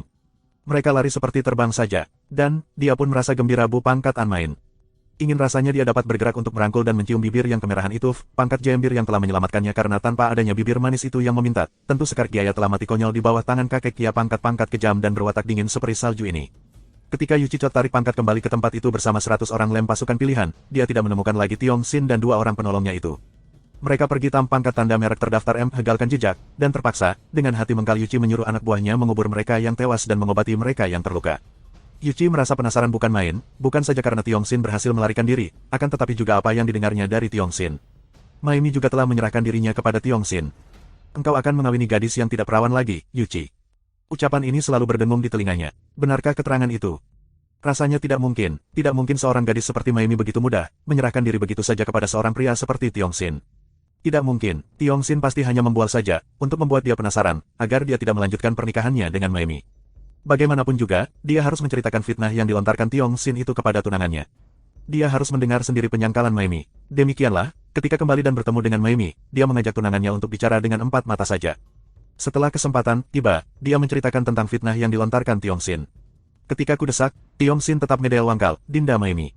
Dia tetap mengatakan bahwa pound sterling di pound sterling tidak memperkosa kedua orang gadis kembar itu, melive bahwa dua orang gadis itulah yang dengan sukarela menyerahkan diri karena jatuh cinta padanya.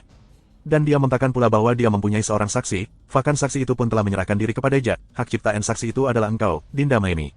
Berkata demikian, Yuchi menatap wajah tunangannya dengan tajam penuh selidik. Sejak tadi, Evlateti Maymi sudah siap siaga karena ia sudah mendepeges bahwa kalau tersudut, tentu Tiongsin akan membuka pangkat helm itu untuk menolong diri sendiri. Maka, mendengar ucapan itu, ia lalu bangkit dan mukanya berubah merah sekali. Jahanam keparat iblis Bu Tiongsin itu, bentaknya marah. Apakah Kanda dapat percaya saja kepada ucapan iblis itu? Percayakah Kanda bahwa seorang wanita seperti aku ini begitu saja menyerahkan diri kepada seorang seperti dia? Melihat sikap ini saja, legalah hati Yuchi. Tentu saja tidak, Dinda Maymi, katanya sambil menarik tangan Maymi Is dan menyuruhnya duduk kembali. Aku tidak percaya dan menduga bahwa tentu dia melempar fitnah. Jelas dia melempar fitnah untuk menolong diri sendiri atau iblis itu iri kepadamu maka ingin agar hubungan di antara kita putus. Keparat dia, aku pun menjadi marah dan menyerangnya bersama para prajurit. Akan tetapi dia memang tangguh sekali. Biarpun anak panahku telah melukai paha kirinya, dia tidak roboh dan masih melawan. Kami mengepungnya dan pasti kami dapat menangkapnya kalau saja tidak muncul seorang kakek dan seorang gadis aneh itu. Mereka demat lihai, bahkan kakek itu sakti, mereka membunuh belasan orang anak buahku. Terpaksa aku mengajak sisanya mundur untuk mencari bala bantuan. Dan ituikah aku kembali ke sana, Tiongsin sudah tidak ada, demikian pula kakek dan gadis itu. Memang, percakapan dengan Maymi itu, penyangkalan gadis itu bahwa ia telah menyerahkan diri kepada Tiongsin, bahwa ia bukfit pesat Fan lagi seperti yang dikatakan Tiongsin, telah mesenggakan hati Yuchi. Akan tetapi, bagaimanapun HFG Astrisi masih ada sedikit keraguan di dalam hatinya Denfa, tahu bahwa keraguan itu baru akan dapat terhapus bersih wah sekali kalau dia sudah menjadi pengantin dengan Maymi. Baru dia akan mendapatkan bukti apakah fitnah yang dilontarkan Tiongsin itu benar ataukah palsu. Putri Maymi bukan tidak memikirkan hal ini, ia pun diam-diam merasa gelisah bukan main. Tiongsin, jahanam itu, telah membuka rahasianya dan Yuchi telah mendengar bahwa ia telah menyerahkan diri kepada Tiongsin. Biarpun saat ini Yuchi percaya kepadanya dan menganggap keterangan Tiongsin itu hanya fitnah belaka, akan tetapi bagaimana nanti kalau tiba hari pernikahan mereka? Apa yang akan dijadikan alasan kepada Yuchi kalau calon suami itu mengetahui buktinya bahwa ia bukanlah orang perawan lagi? Tentu Yuchi akan teringat kepada keterangan Tiongsin, dan ia merasa ngeri untuk membayangkan akibatnya. Putri Maymi bukan seorang gadis yang bodoh. Ia lalu menghubungi seorang nenek yang terkenal ahli menolong wanita yang melahirkan, dan juga ahli pengobatan untuk kaum wanita. Dengan cerdik Maymi menceritakan kepada nenek dukun itu bahwa ada seorang putri keluarga ayahnya yang terjatuh ketika naik kuda dan ia mengalami pendarahan. Ia khawatir kalau kelak di waktu ia menikah, suaminya akan mengira bahwa ia bukan perawan lagi, Nek. Oleh karena itu, ia minta tolong kepadaku agar suka berusaha mencarikan obat dan cara agar kelak ia tidak dicurigai suaminya. Siapakah gadis itu, Nona Putri? Tanya si nenek. Maymi mengerutkan Alkerwa, sahabat dan juga masih keluargaku itu tidak menwibendaki dirinya dikenal orang. Nek, apakah Engjifju tidak percaya kepada aku? Pertanyaan ini agak kelus dan tentu saja nenek itu menjadi ketakutan. Tenfar saja saya percaya, Nona. Saya hanya ingin tahu di pangkat-pangkat Asianya, agar saya dapat memberi obat yang tepat. Usianya sebaya dengan aku, Nek. Dan ingatlah, kalau engkau suka memberi obatnya, engkau tidak boleh menceritakan hal ini kepada siapapun juga.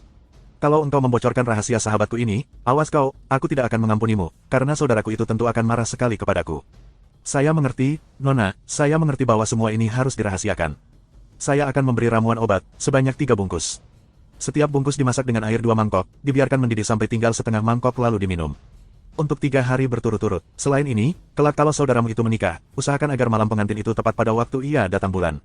Dengan demikian, suaminya tentu tidak akan merasa curiga. Betapa cerdiknya wanita kalau menghadapi pria, dan betapa bodohnya pria, apalagi kalau dia sudah tergila-gila kepada seorang wanita. Segala akal dan muslihat wanita untuk menarik perhatian pria, dan bagai kap dan ekor laba-laba, kalau sudah berhasil menangkap korban, tentu akan dibelit agar korban itu melekat dan jangan lepas lagi. Bro, Tiongsin menahan keluhannya walaupun dia merasa nyeri sekali ketika tubuhnya dilemparkan begitu saja ke atas tanah oleh kakek TMGGT kurus yang tadi memondongnya dan membawanya i pangkat N atas desakan gadis manis berpakaian serba hitam yang mewah itu. Alpha, dia terluka kenapa ayah banting? Merepotkan saja dia. Kakek itu bersungut-sungut. Ayah, dia dimusuhi orang-orang Mongol dan dia orang Han, sudah sepatutnya kita menolongnya.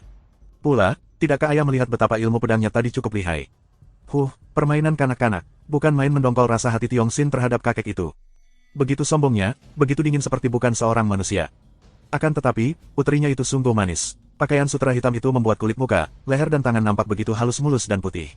Dan gadis itu demikian baik kepadanya. Tentu saja kalau dibandingkan denganmu, ilmunya seperti permainan kanak-kanak, ayah.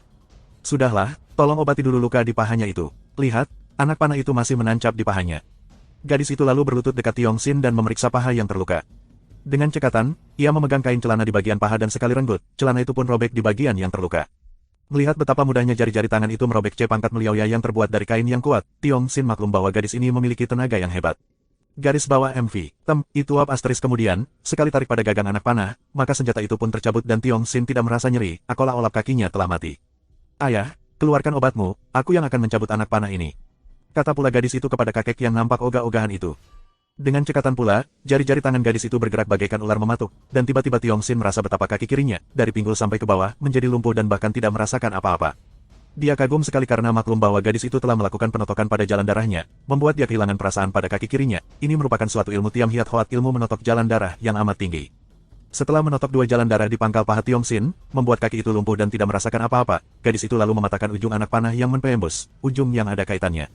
Cara ia mematahkan ujung anak panah itu pun menunjukkan bahwa di dalam jarum di tangan yang halus kecil panjang meruncing itu tersembunyi tenaga yang dahsyat. Kemudian, sekali tarik patfik gagang anak panah, maki senjata itu pun tercabik VCPLN. Tiong Xin tidak merasakan nyeri, seolah-olah kakinya telah mati. Kakek tinggi kurus itu pangkat mengeluarkan obat bubuk dalam bungkusan kertas, obat butiak pangkat warna putih, dan 2 butir pil hitam. Gadis If menerimanya dan menyerahkan 2 butir pil kepada Tiong Xin. Telanlah Afuj butir pil ini dan kau akan bebas dari keracunan. Terima kasih, kata Tiong Xin dan tanpa ragu-ragu lagi dia pun memasukkan 2 butir pil itu ke mulutnya. Tercium bau yang amat tidak enak, seperti bau kotoran kerbau, akan tetapi dia menelannya dengan cepat tanpa mengeluh. Sekarang bersiaplah, aku akan membebaskan totokan dan akan terasa nyeri, apalagi kalau sudah kutarahkan obat ini pada lukanya. Kata pula gadis manis itu dan kembali tangannya bergerak cepat, jari-jarinya sudah menotok ke arah pangkal paha dan tiba-tiba terasalah oleh Tiong Xin betapa darahnya mengalir kembali, akan tetapi berbareng dengan itu, timbul rata nyeri yang amat hebat. Akan tetapi, maklum bahwa dia berhadapan dengan ayah dan anak yang aneh dan memiliki kepandaian tinggi, Tiong Xin mengeraskan hatinya, mematikan perasaannya dan sedikit pun dia tidak mengeluh. Sejak tadi, ayah dan anak itu memperhatikan wajahnya, walaupun dengan sikap acuh. Nyeri, gadis itu bertanya sambil memandang tajam. Sedikit, tapi tidak mengapa, jawab Tiong Xin, juga acuh seolah-olah rasa nyeri itu tidak ada artinya baginya, padahal, rasa nyeri itu menusuk-nusuk dari paha sampai ke dalam perut. Asteris X tanda pagar gadis itu tiba-tiba tersenyum pangkat dan melirik ke arah ayahnya, kemudian berkata, akak pangkatku beri obat bubuk ini pada luka di pahamu dan aku perasa luar biasa nyerinya. Bersiapir, ia lalu mengambil obat bubuk putih dari bungkusan dan menaburkannya pada kedua luka di paha yang ditembusi Ancikrona tadi. Tiong Xin merana seolah-olah pahanya dipangkat ke atau ditusuk besi panas. Terata panas, perih, dan siang menusuk-nusuk sampai ke seluruh tubuh. Keringat besar-besar keluar dari dahinya yang berkerut pangkat Dev Asteris, hampir aja dia pingsan saking nyerinya.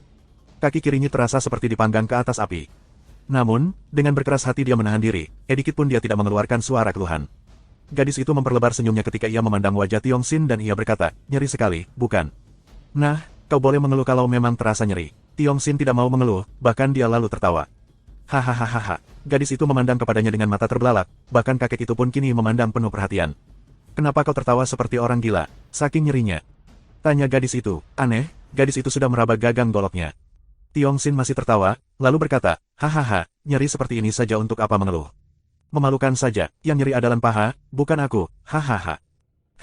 Bocah sombong, tiba-tiba kakek itu berkata, akan tetapi sungguh aneh, dia tidak maklufan bahkan pandang matanya terhadap Tiong lebih besar dari Xin tidaklah sedingin tadi. Siapakah engkau sesungguhnya? Asteris Tiong Xin terkejut dan juga Najsa heran melihat sikap yang tiba-tiba berubah itu. Sungguh seorang kakek yang aneh dah menyeramkan. Namaku Bu Tiong Xin, seorang yang hidup sebatang kapangkat Oyat tidak mempunyai tempat tinggal, seorang Ket AY4 Pak tidak memiliki apa-apa. Ceritakan mengader engkau tadi dikeroyok oleh orang-orang Mongol IFTD.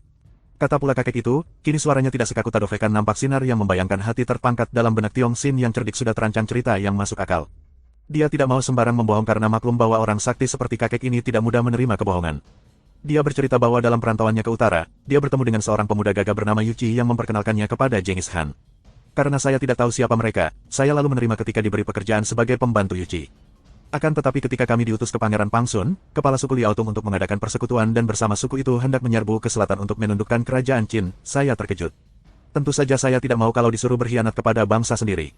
Saya lalu menyatakan mundur, ternyata Yuchi tidak mau melepaskan saya, bahkan hendak membunuh saya karena dia takut kalau saya akan membantu kerajaan Qin dan menjadi mata-mata yang membocorkan semua keadaan pasukan Genghis Khan.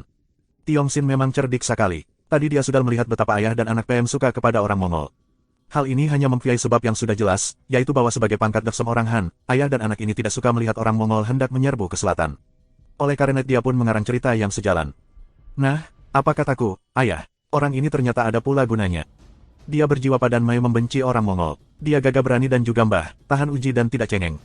Kurasa dipangkat Pantem untuk menjadi pembantu kita. Sepasang alis, itu berkerut dan sepasang mata itu mengamati persenan tajam, lalu hidungnya mendengus dengan sikap menghina. Dia ini menjadi pembantuku, tentu akan mengecewakan saja. Dengan kemampuannya yang rendah itu, kembali Tiong Xin merasa perutnya panas. Kakek ini terlalu memandang rendah dan menghinanya. Bagaimanapun juga dia tidak menganggap kepandaiannya terlalu rendah. Bahkan kalau dia mempergunakan pedang asmara dia tidak gentar melawan kakek ini sekalipun akan tetapi, mereka ini adalah penolongnya, dan pula, pahanya masih terluka sehingga melawan mereka tidak akan ada gunanya. Bahkan tentu dia akan dibunuh oleh kakek yang nampaknya kejam sekali ini. Gadis itu membalut pahanya dengan sobekan kain bersih. Setelah selesai, ia mengamati wajah Tiongsin yang tampan, lalu ia berkata kepada ayahnya. Boleh jadi ilmu kepandaiannya masih rendah, ayah. Akan tetapi apa sukarnya membuat dia menjadi lihai. Kalau ayah mau menerimanya sebagai murid. Murid. Ayah adalah seorang datuk besar. Siapa tidak mengenal Paong? Ayah adalah raja datuk di Utafongkan tetapi segala ilmu kepandaian ayah hanya ditusuk pangkat jegan kepada aku seorang. Aku seorang wanita dan asteris aku lebih besar dari Jiga Malas, mana mampu menampung semua ilmu ayah. Dan kulihat dia ini seorang pemuda yang cukup berbakat, ulet dan tabah, juga tahu diri. Kalau dia suka menjadi murid ayah, apa salahnya? Dia dapat menpangkat inurit dan pembantu yang baik sekali. Bukan main kagetnya kerasa hati Tiongsin mendengar bahwa kakek yang kurus kering dan dingin itu adalah Paong.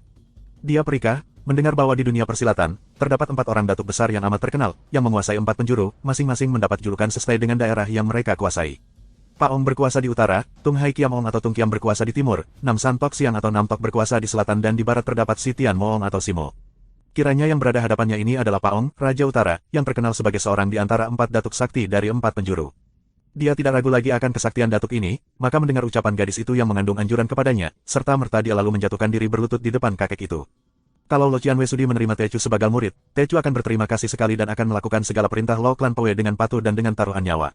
Perhitungannya memang tepat, biarpun wataknya aneh sekali, tadi Paong yang bernama Jihiat itu telah mulai tertarik, apalagi dia melihat betapa putrinya yang amat disayangnya itu kelihatan suka kepada pemuda itu. Kalau dia berpura-pura bersikap dingin adalah untuk melihat bagaimana sikap pemuda itu. Dia tahu bahwa pemuda itu tabah, cerdik, tampan dan memiliki bakat yang baik. Hal ini dapat dilihatnya ketika pemuda ini tadi dikeroyok oleh orang-orang Mongol. Kalau digembleng satu, pemuda ini akan menjadi seorang murid yang naik pangkat dia dibanggakan. Kini, melihat pemuda itu berlutut, dia Tepon Sterling meninggalkan sikap dingin dan kakunya. Bu Tiongsin, dengar baik-baik. Selain tidak mudah untuk dapat mempelajari ilmu-ilmuku, harus berani lelah dan harus rajin berlatih juga menjadi muridku berarti akan menghadapi lawan-lawan tangguh. Ketahuilah bahwa kalau diadakan pertemuan antara 4 datuk besar untuk menentukan sifta ai antara kami yang paling tangguh, sebelum kanji sendiri saling uji kepandaian, harus masing-masing mengajukan seorang murid. Kalau engkau menjadi muridku, berarti engkau kelak akan menghadapi murid-murid 3 orang datuk lain dan engkau harus mampu mengalahkan mereka. Kalau engkau kalah, mungkin akan tewas atau terluka. Parah karena pihak lawan adalah orang-orang tangguh. Masihkah engkau tertarik untuk menjadi muridku? Tiongsin masih berlutut dan dia menjawab tanpa ragu. Tecu sanggup menghadapi segala bahaya, Tecu bersedia mempertaruhkan nyawa sebagai murid Suhu. Dia sudah berani menyebut Suhu, guru. Bagus, kalau begitu, mulai saat ini engkau menjadi munku, dan mengingat engkau lebih tua, biarpun kini kepandaianmu masih di bawah tingkat anakku Ji Kuilan, engkau juga menjadi suhengnya kakak seperguruan. Terima kasih, Suhu. Dia memberi hormat berkali-kali, kemudian dia bangkit dan memberi hormat kepada gadis itu sambil berkata dengan sikap sopan dan menarik, Sumoy adik seperguruan terima kasih atas kebaikanmu.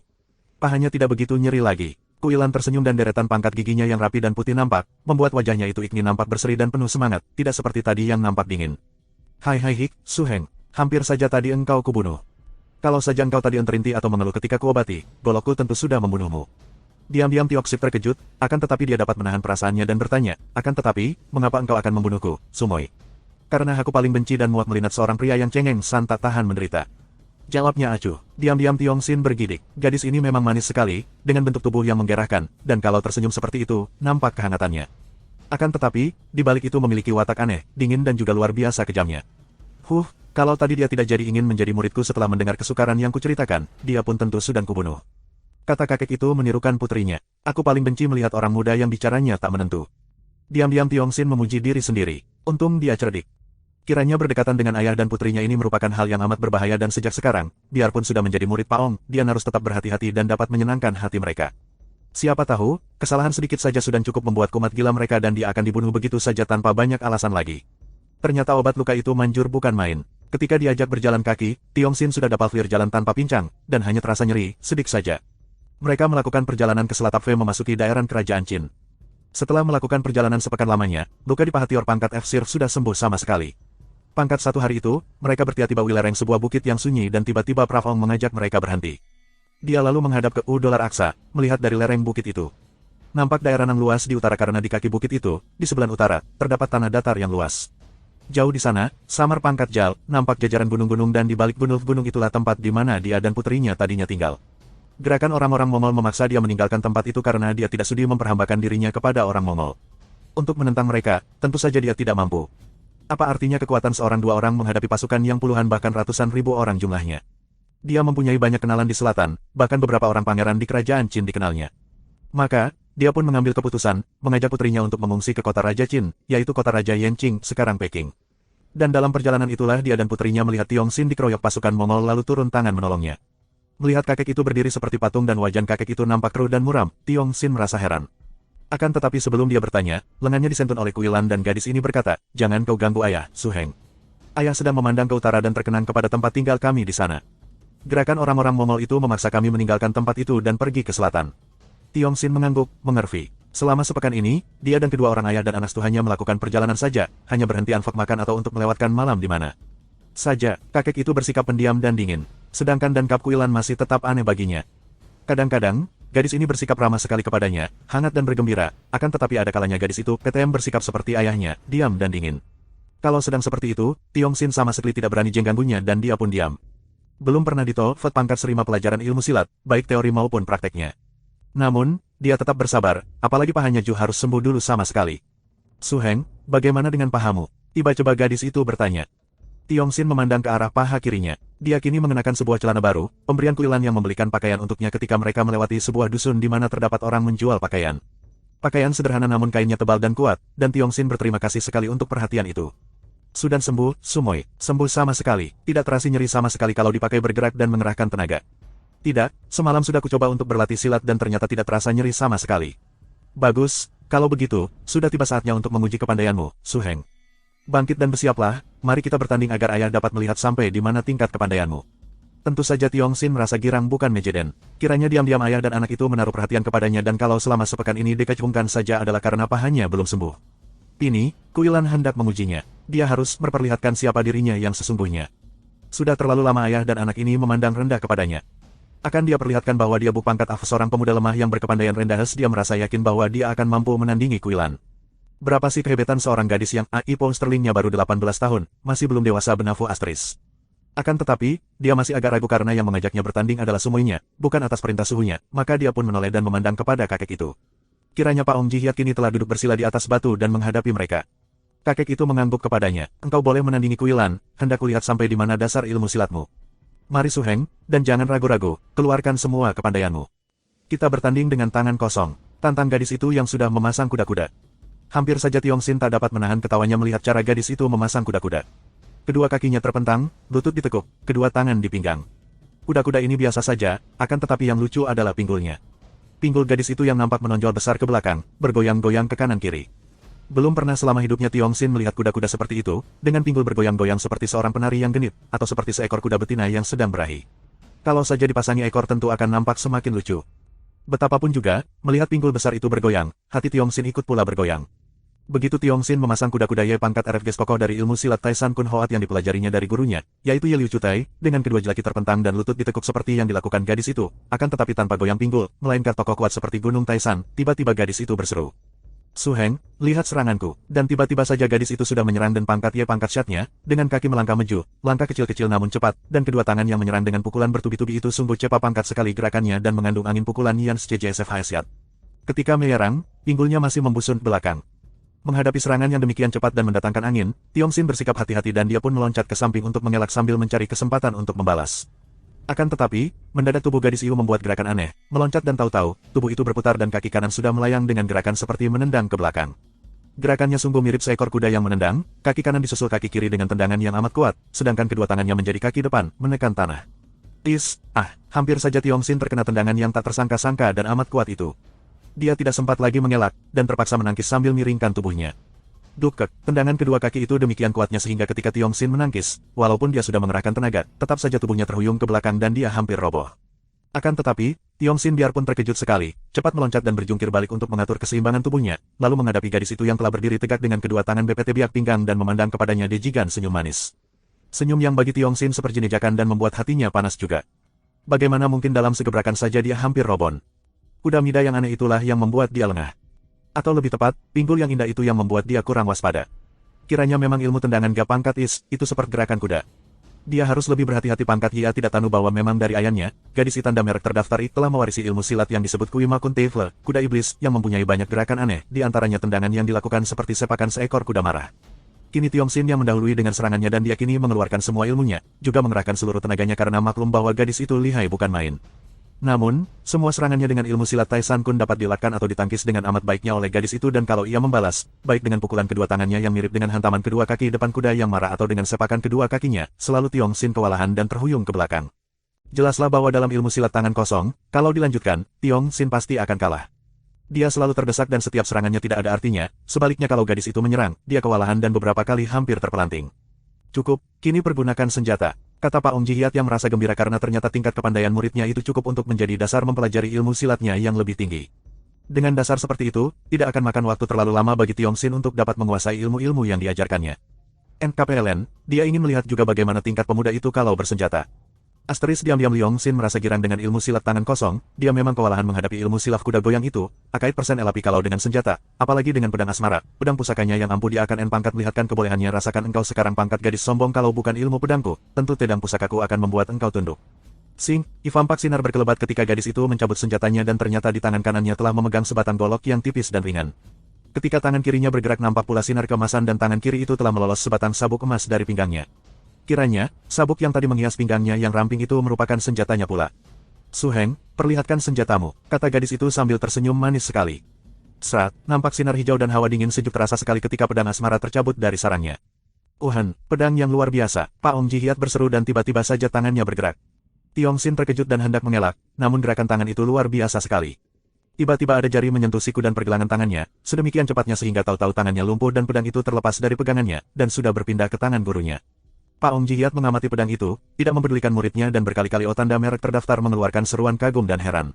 Pedang hebat, mungkinkah ini? Benarkah ini BDT Pawa Hijau? Dia menggerak-gerakkan pedang dan nampak gulungan sinar hijau yang mengeluarkan bunyi nyaring merdu, dan terasa hawa sejuk nyaman. Dap Joya kau memperoleh pedang pusaka ini, Tiongsin. Ditanya Demi Kim pangkat Tiongsin terkejut. Akan tetapi nada suara gurunya ramah dan dia pun menjawab sejujurnya, Tecu menerimanya sebagai hadiah dari guru Tecu yang pertama.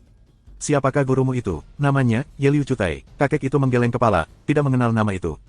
Sungguh heran pernah aku mendengar berita angin dari para kepala suku di utara bawah yang memiliki pedang yang dibuat dari batu dewa hijau adalah Genghis Khan yang kini menjadi raja besar orang Mongol. Tidak tahunya sekarang berada di tanganmu. Engkau sungguh beruntung sekali Tiongsin, mendapatkan pedang seperti ini dan guru seperti aku.